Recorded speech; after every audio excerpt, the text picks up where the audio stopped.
الله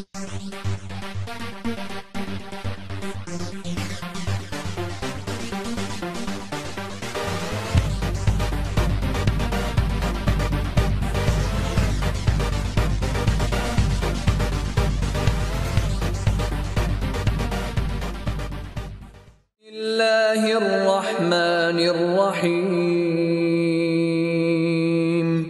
اقرأ باسم ربك الذي خلق خلق الإنسان من علق اقرأ وربك الأكرم الذي علم بالقلم الشيطان الرجيم بسم الله الرحمن الرحيم الحمد لله رب العالمين الرحمن الرحيم مالك يوم الدين إياك نعبد وإياك نستعين اهدنا الصراط المستقيم صراط الذين أنعمت عليهم غير المغضوب عليهم ولا الضالين آمين.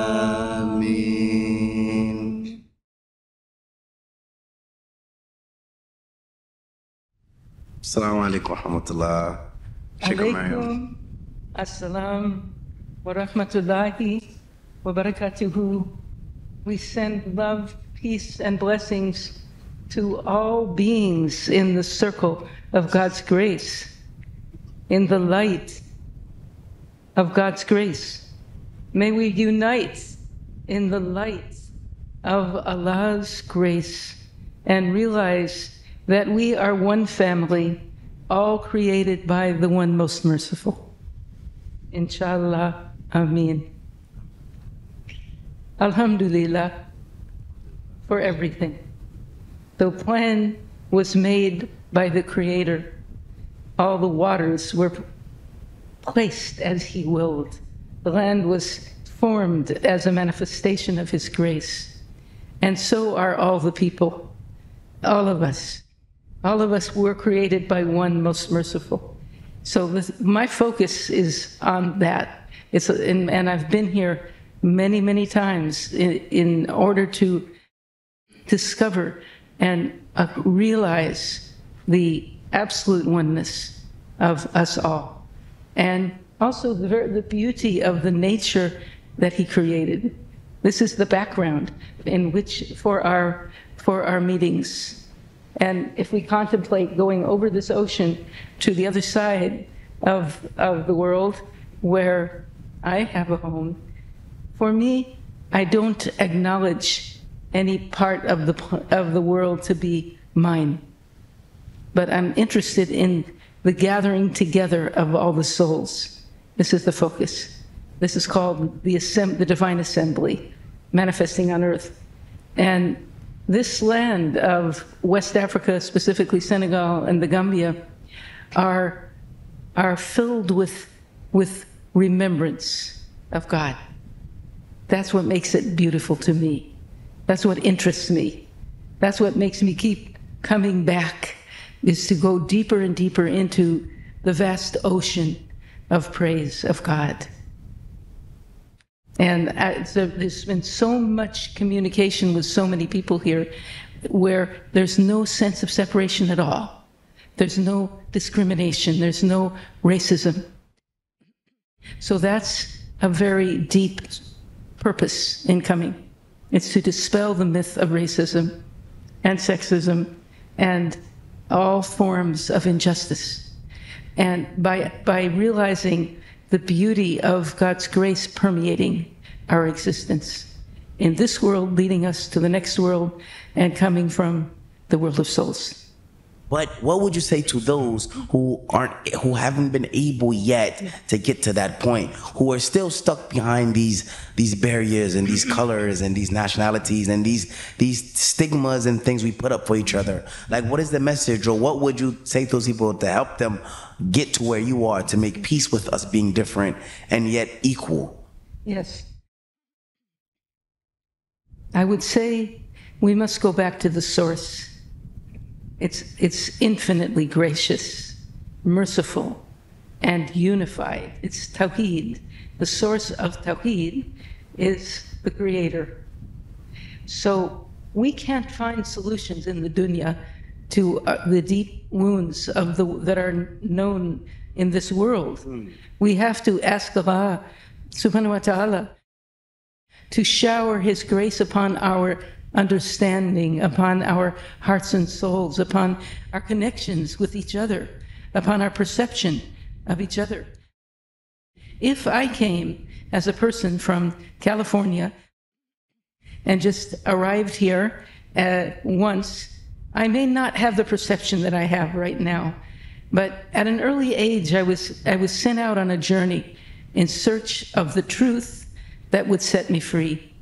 I saw this in a scroll that was given to me when I was 12 years old, of an ancient man walking with a staff and lantern on the spiritual journey, and it said, "Seek, and the truth shall make you free."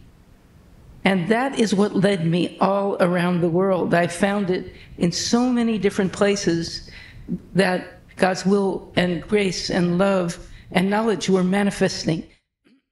That's what I was seeking. It all depends on what you're looking for. If you go on a trip in search of money, well, you may or may not get it, but you're not going to get what you really need on that journey unless you penetrate the veils and seek for who you truly are. You have to give up the idea of your identity, your illusory identity, and see the grace of God in all of His manifestation. So when, the people of Africa that I've met, many that I've met, are manifesting God's light so directly, so beautifully. And it's a mirror to me. I don't think of myself as like a white person coming to a black country at all.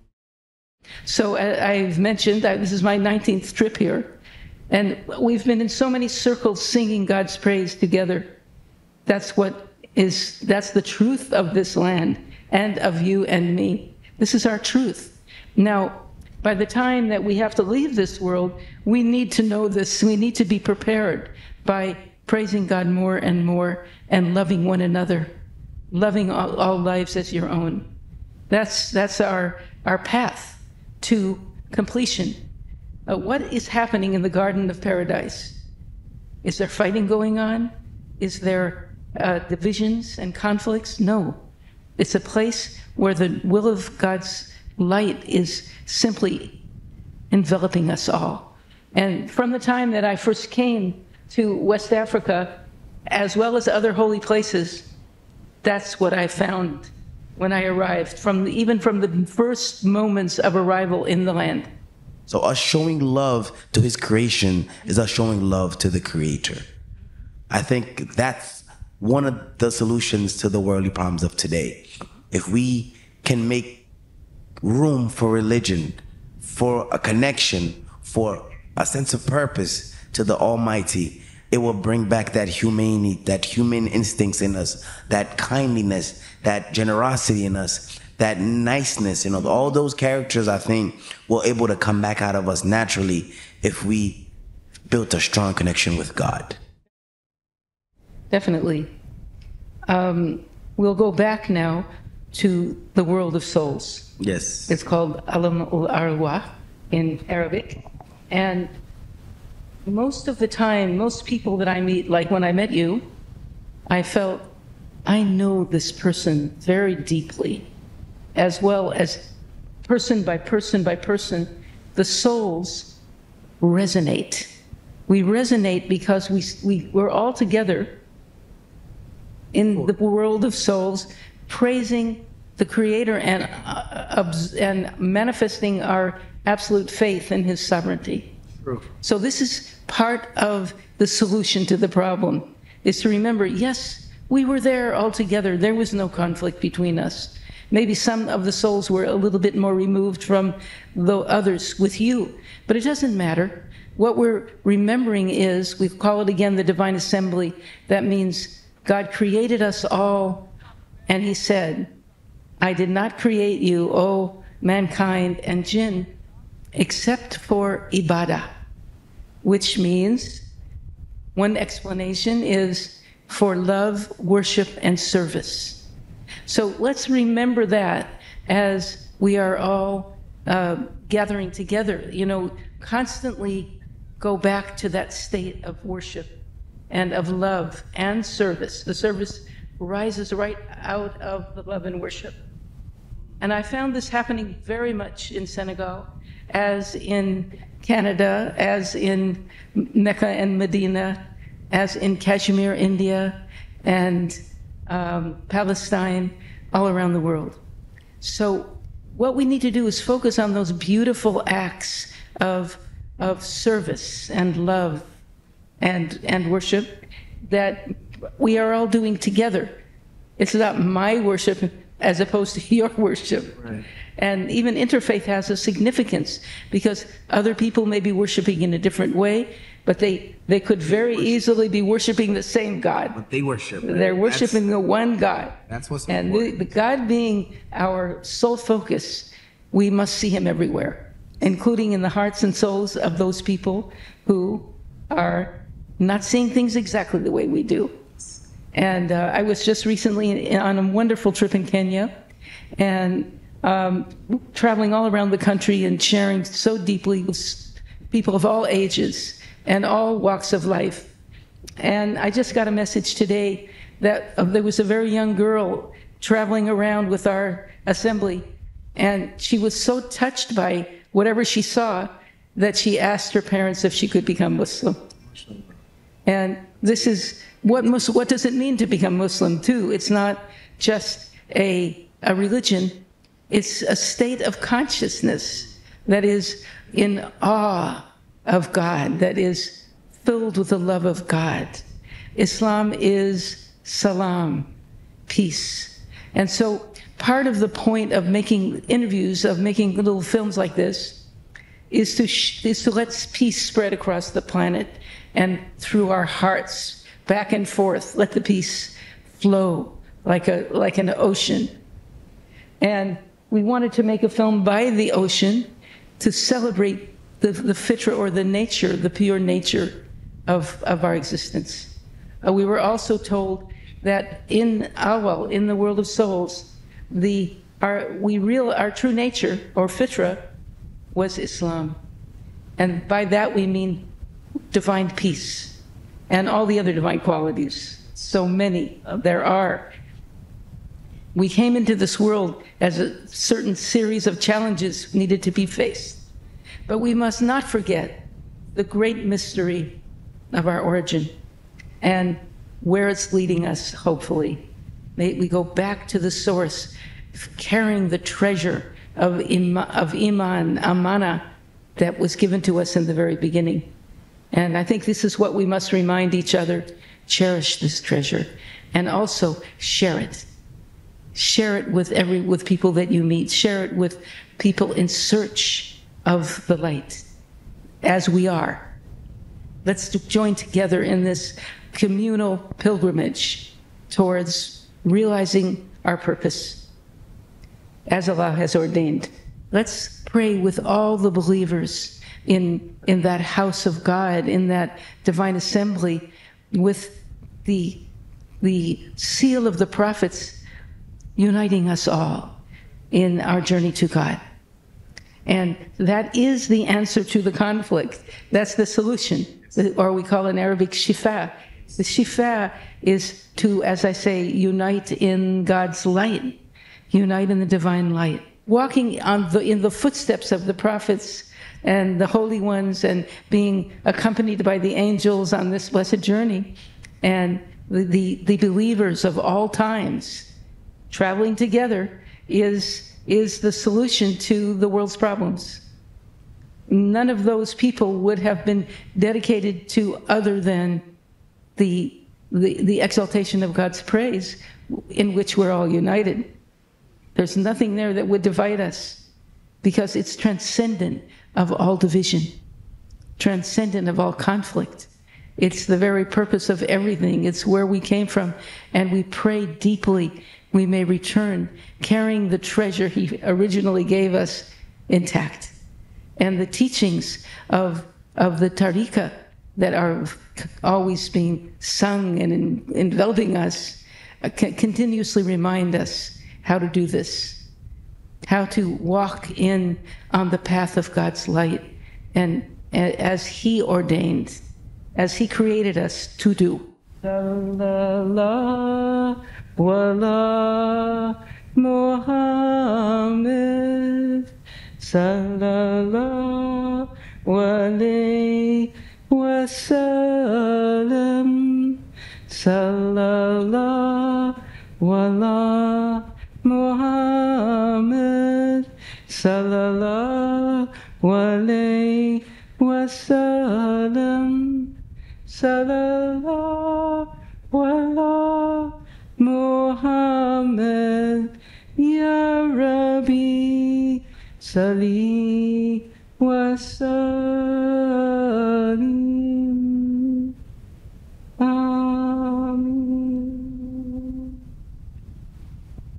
Ana rabbika rabbil izzati amma yasifun, wa salamun alal mursalin, walhamdu lillahi rabbil alamin.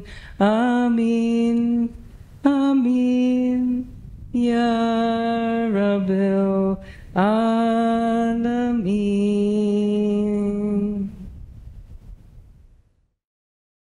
Bismillahir Rahmanir Rahim. Iqra' bismi rabbikal ladhi khalaq. Khalaqal insana min 'alaq. Iqra' wa rabbukal akram. Alladhi 'allama bil qalam. Well, that's quite a remarkable video. I mean, even looking at it several times and having worked on it over a period of weeks, it still strikes me the content and the situation, that surrounds it. The title of the video is "Unite in the Light of God to End Separation Forever," and in the video you talk about how that is the solution to the conflict. And I'd like for you to start with that to continue our discussion.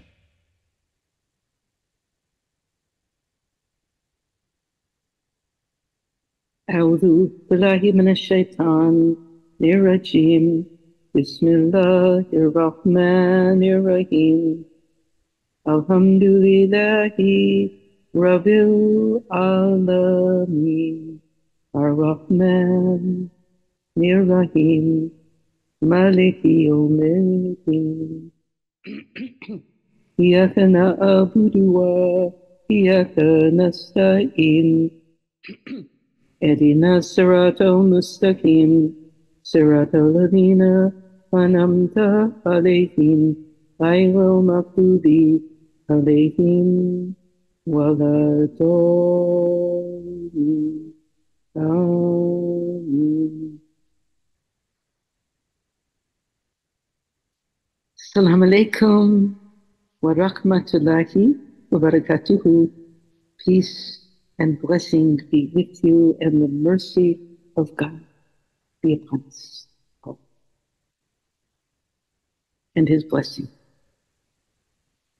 the rahmah and the barakah.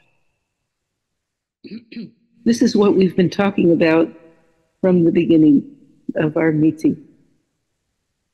And that for the creations of the one most loving, most merciful, most wise, the light for all the worlds, for us to unite in that light is what we call the cure for all illnesses. In Arabic, it's called shifa.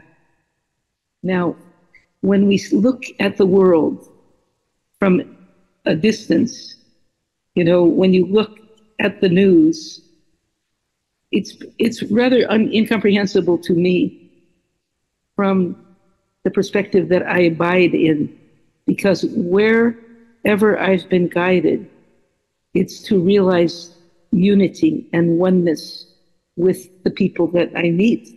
Now this is not a plan made by myself.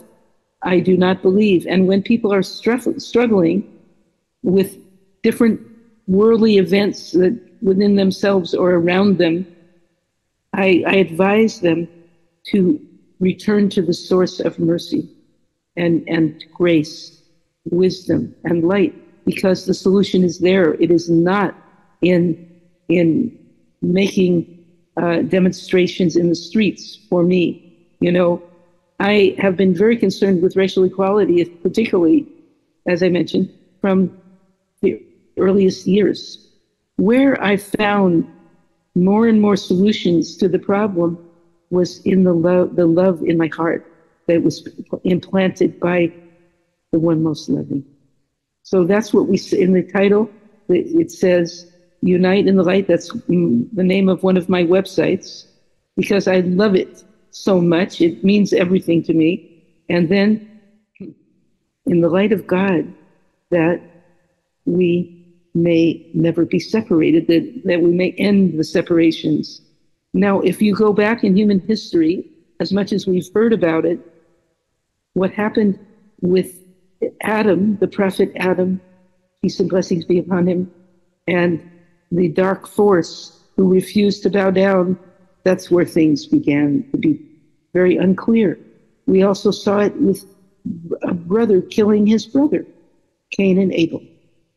Okay, go down the line of history. You see that there's a force at work to cause separation and war and conflict. The other side is the light which dispels the darkness. So, and my focus is that. That's what Allah showed to me again and again, and very much so in West Africa, as well as elsewhere, as in Kashmir, as in Palestine, as in the centers of light around the world.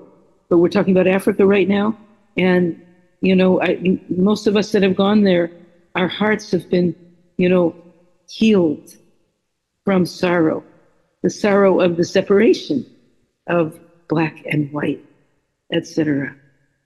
Or of old and young, because you see in the ancient cultures that I've been so blessed to be a part of, that the babies are in the arms of the elders. It's one family. We're all working together. Sheikha Did I Maryam, answer your question? I want to interrupt you just briefly. You moved your computer, and now all I can see is your. There you go. There, we got to see you. Much better. Yeah. So, in terms of conflict, are you talking about an inner turmoil, or are you talking about conflict in the world sense of people fighting one another that we've seen throughout the ages? Yeah, I think it's interconnected. And when you see people who are suffering most emotionally, it's often referred to as unhealed trauma. And it could be intergenerational passage of trauma. So how we help one another is by dispelling that traumatic force. Send it out. Send it out of your heart. If you take it personally, if you watch the news and you see one party fighting with the other or struggling or whatever anybody says that seems like inhumane and unjust and unclear, like the solutions that are proposed are unclear unless we unite in the light. And that's the alternative to this confusion that we're beholding. Our party, your party is not the point. But as for one of the parties, I feel closer to that than the other in this case. But the ultimate solution is to heal the wounds of humanity. When we look back, for example, because I'm so connected to Africa, I care so much about Africa. I can't explain how deep it goes. But if you contemplate people who were being trained in Africa to memorize the Quran, to dive deep into the blessings of the Holy Quran and the messengers and the messages, etc., and then they were in their holy land and they get picked up in boats. We've been there, Gordy Island. They're stolen from their land and put on a boat and taken to this country to become slaves. Is a major manifestation of the problem that we're addressing. How can that be?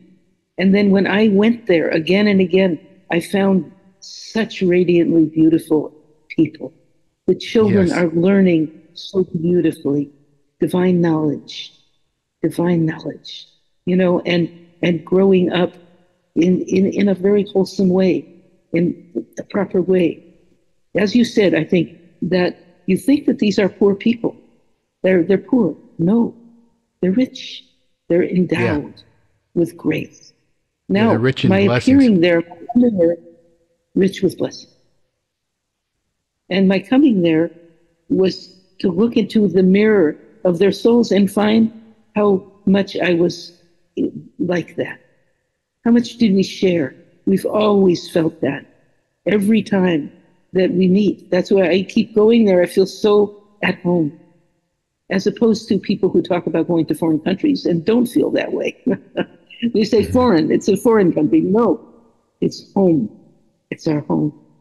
And that goes on. I would never say no to go anywhere if God calls me to go there and have that same experience. And what makes it, I say it in the video, what makes Africa so beautiful is the prayers that are just flowing through the country. They're flowing through the country. Well, God sent those prayers there. The prayers were sent to the people, you know, and even before slavery began, how deeply were the people immersed in prayer? And then after that, we have examples such as Sheikh Ahmadu Bamba, radiallahu anhu, who was a man of great inspiration, light, knowledge. And then he was, you know, a threat to the colonialists. They feel not only will he be a threat, but everybody that he inspires to become liberated as he is, which he did. He did. If you go there, you go on to Tuba, you go on this beautiful, beautiful journey. How many thousands of people are all traveling together, filled with that light? He was in exile for 33 years or so. It's hard to say, you know, being held a prisoner, and yet this transmission just kept, you know, rising in its power. Then he was eventually brought back to this holy land of Tuba, you know, and I've been there many times. If you go into there's a place where the books are held, where all the students and the sheikhs wrote, they wrote their transmission in the most beautiful Arabic and the most beautiful language. This is called transmission. And we have surely with difficulty comes ease. Therefore, you see, I also know that when you read Qasidas of Sheikh Ahmed Bamba, radiallahu anhu, he's always expressing his immense gratitude to Allah, and that he's enabled to stand behind the Holy Prophet, sallallahu alaihi wasallam, you know, in this place of immense grace. If we looked at it from a worldly perspective, you might think he was in prison, but he wasn't. He was a liberated being, and he went on to liberate many others. You know, this is the story of the saints throughout time, and the messengers, the prophets. Abraham, peace and blessings be upon him, you know, he spoke against idols, and they tried to burn him in the fire, but he could not be burned. He was protected by God's grace. So this is a message that we see, having traveled from one holy assembly to another, that you can't gauge your life by what it seems to be in the worldly context. This is true of the people who are suffering from hunger, when we thank everyone who helps them get food, you know, but the people, whatever way humanity might be tested by the difficulties facing us, the solution is rising like, you know, a garden of grace out of the difficulty. And messages are flowing from the prophets, from the messengers, and from the people of God who are reminding us how merciful is our Lord and how beautiful is our Lord, how gracious. And there are many, many qualities. If you invoke any of them, it keeps healing us, showing us the path back to the source. So, and I wouldn't say, for me, I wasn't guided to go out and protest on the street. I was guided to go back and merge with the people of Africa in blissful remembrance. And that was the message of how to bring equality to us all. Yeah. Again, as I was saying earlier, the Western mentality is such that we see things as, very capitalistic, and we don't really value the spiritual worth as much as the physical or financial worth, how a person looks, what they wear, where they live. And I find that remarkable in the video, first of all, the Kenya video, and in your descriptions now of how you felt when you were there. And when you talk about the conflict, you mentioned something in terms of them being generational, and I began to think about how the Eastern philosophies approach that in terms of karma. So you end up with a much bigger picture of the source of conflict is not just being, who's fighting who, but in terms of resolving things that have gone on through the ages that oftentimes are generational, ancestral. You know what I mean? With karma and other issues that the light can help us also to then purify. And I want to continue with something else that you said, I think in our previous interview, but you said it several times in this video, and that's about the divine assembly. And you make reference to tens of thousands of prophets. And I found that whole idea to be fascinating. And I hope you could tell me a little bit more about that. Yes. We are the humble servants and recipients of these messages of grace. Now, it came to me step by step. I saw it before I even set out to leave America. As I said to you, the sense of the Holy Assembly was always there. Somehow, and for that reason, I don't have a lot of unhealed traumas, like heartbreaking memories in my consciousness, because there was such a sense of hope and love and connectedness with others on this journey. Let's say, and this is what Rumi, our dear beloved guide, says. He says, ours is not a caravan of despair in his poetry. And I say, I add to that, ours is a caravan of prayer. And we have, being born in a Jewish family, I have memories of the journey, like of people walking in the desert. That was one level of remembrance, so I have something coming to me from my ancestors physically. But then there's much more than that.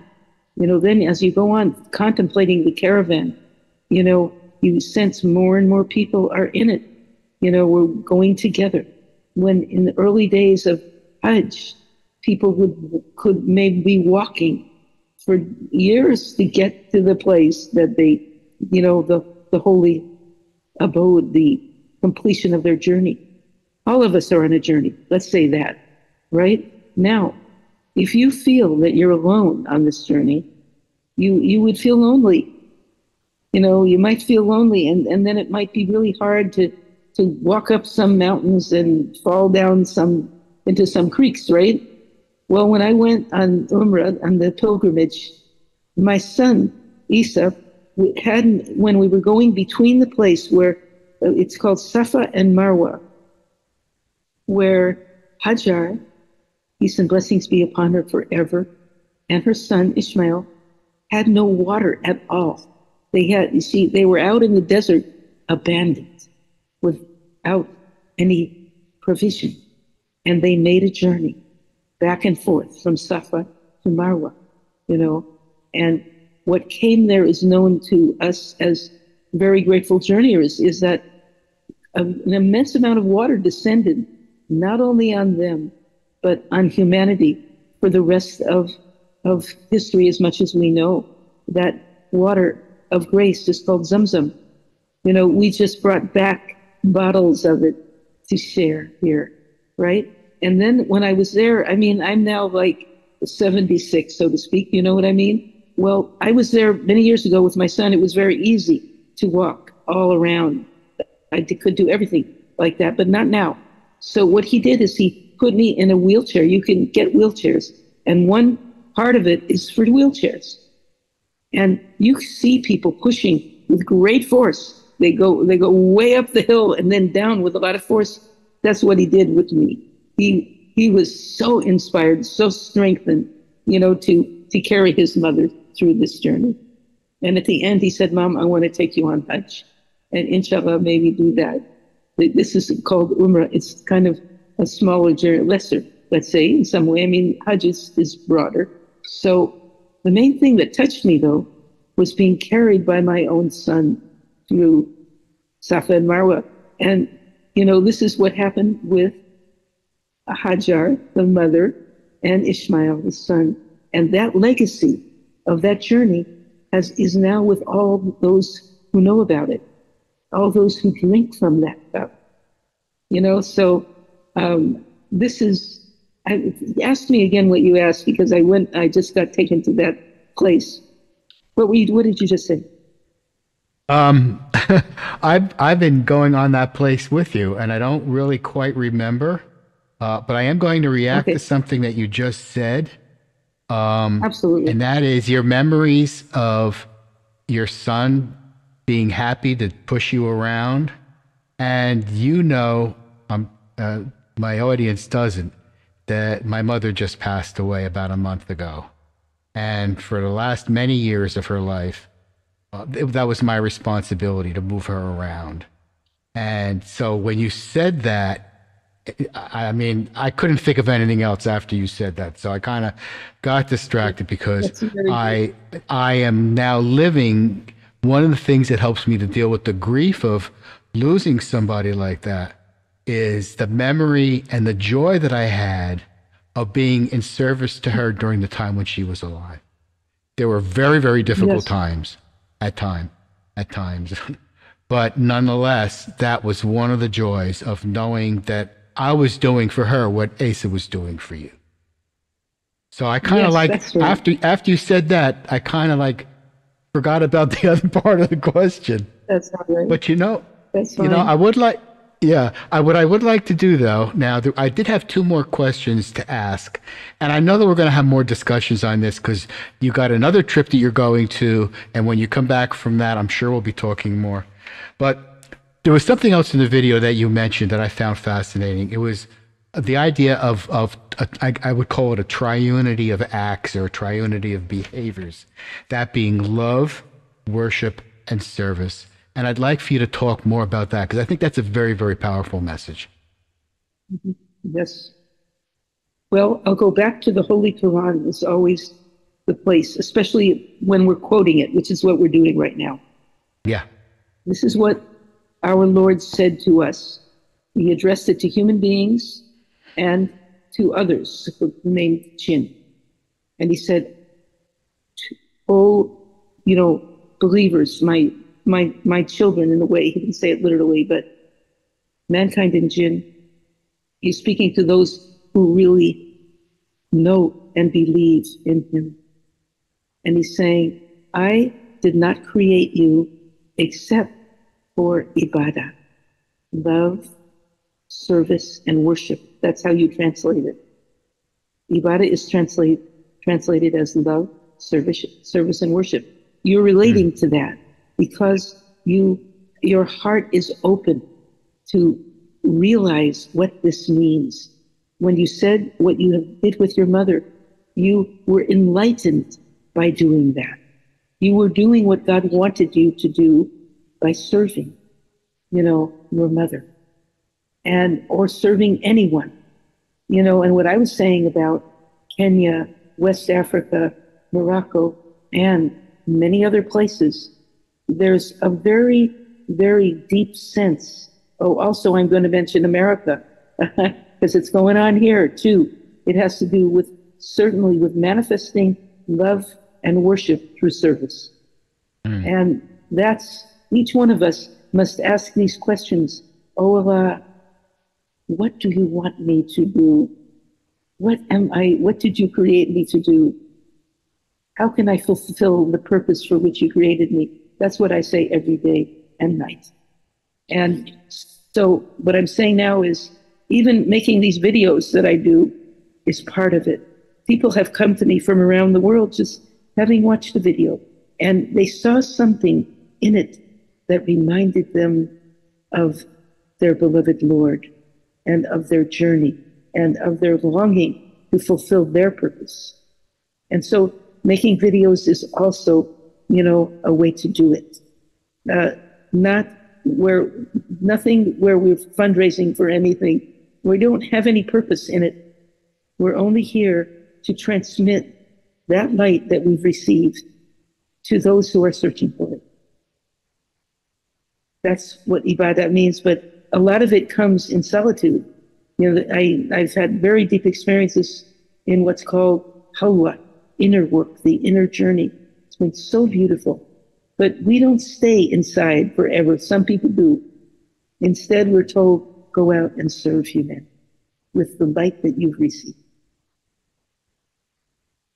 Wonderful. Just one last question I want to ask before we wrap this up. There's a point that comes up at the end, near the end of the video, where you're describing a story of a little girl.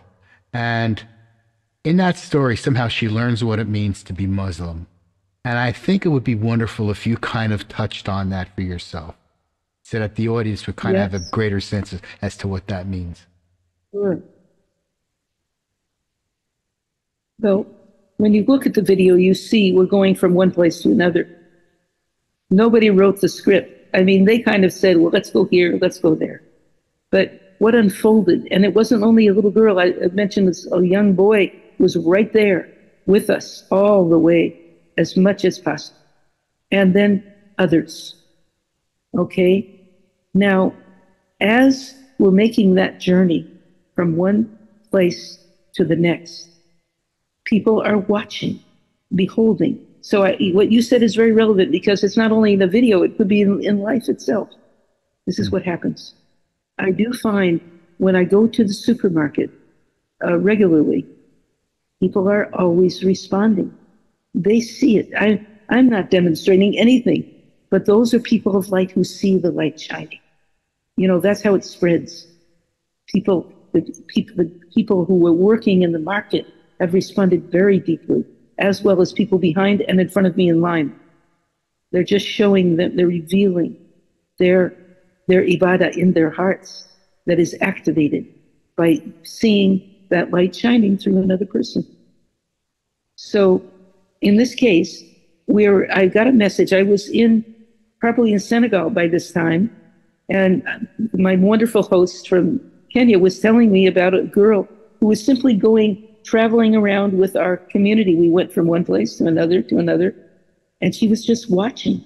She was a witness of what was going on. You know, she was a Christian girl, but she said, "What is this happening here?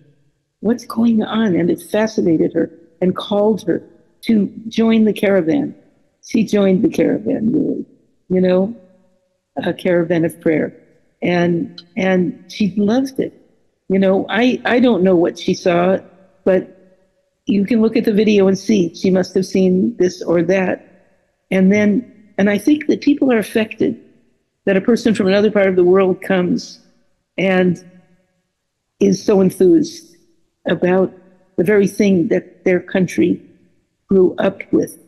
This happens not necessarily in Kenya, but it definitely happens in different parts of the world. So this young girl, it wasn't through any talk, I don't think. It's not that I sat down and talked to her or a lecture or anything like that. Nor when I embraced Islam was it like that. The Sheikh simply gave me his bed to sleep in, and I had fantastic dreams, holy dreams. That's how it was transmitted. It was not through lectures or teachings, formal. So she got it like that. And then she just went to her parents and said, I want to be Muslim. I want to, be Muslim. And people have asked me in Kenya, they said, when did you convert to Islam and how did you convert to Islam? And I said, I don't feel that the word conversion is exactly what happened. But before I came into this world, I felt the light of Islam. And then I felt it in the world of souls. Then as I came into this world, I saw it shining through various people. I saw that very light that I saw before I came here and acknowledged it with my heart and soul, and it brought great joy to me and peace and guidance. The light of guidance came like that, right? Well, evidently the light of guidance came to her like that. That's what they were telling me right when I was in the middle of another incredible assembly of souls who tell me about that young girl. And that makes us feel, I also felt it with the orphans and people struggling, that when they were given charity of the deepest, from the deepest place in our hearts, they were freed from their torments and set foot on the path of enlightenment.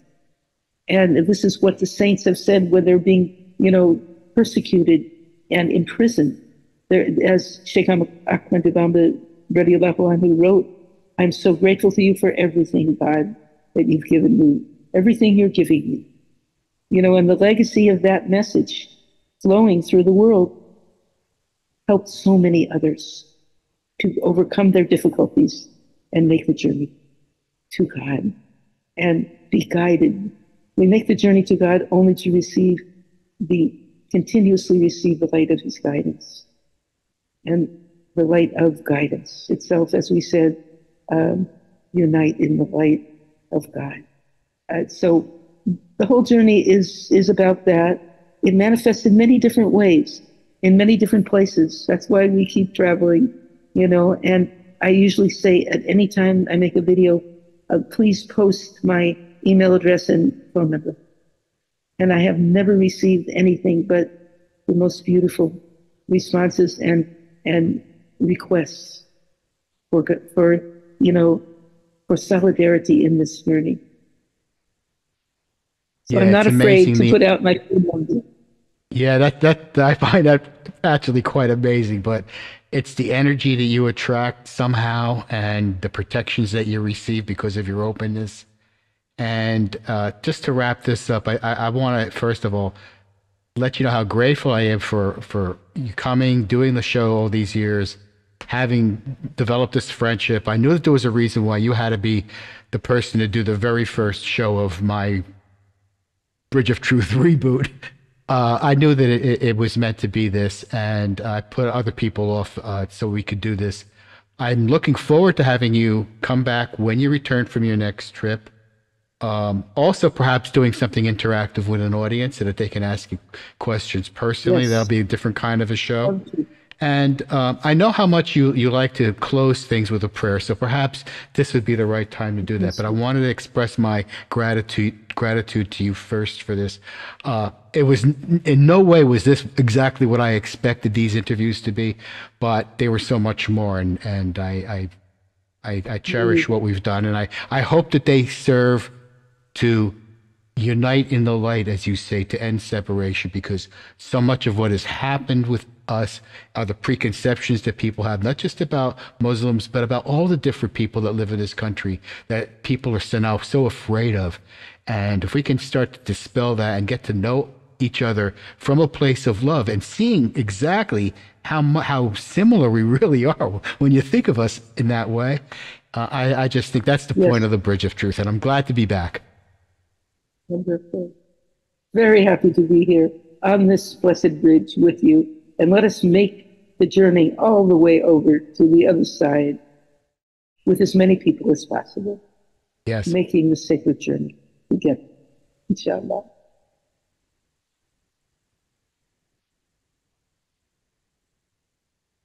Dearly beloved Lord, Thank you so much. We thank you so deeply for all the gifts you are giving to us and enabling us to share.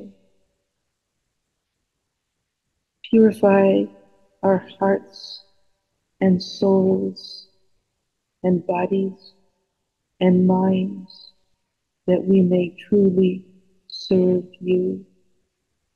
Amen. Amen. Ya Rabbul Alamin.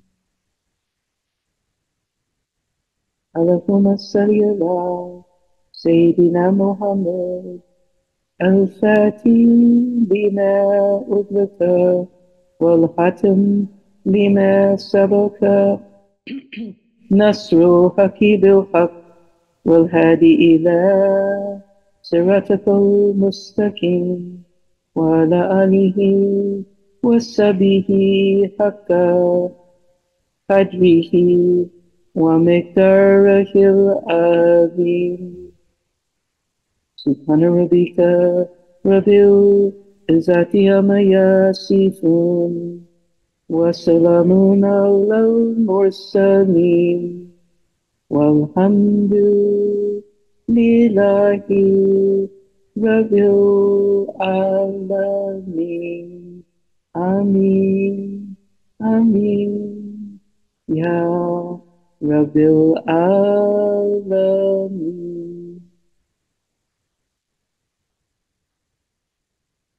Assalamu alaikum wa rahmatullahi wa barakatuhu. Abundant blessings and peace be with everyone. And may we unite in Allah's name and share the blessings. Thank you all for assembling here, and may we really truly get to know each other better.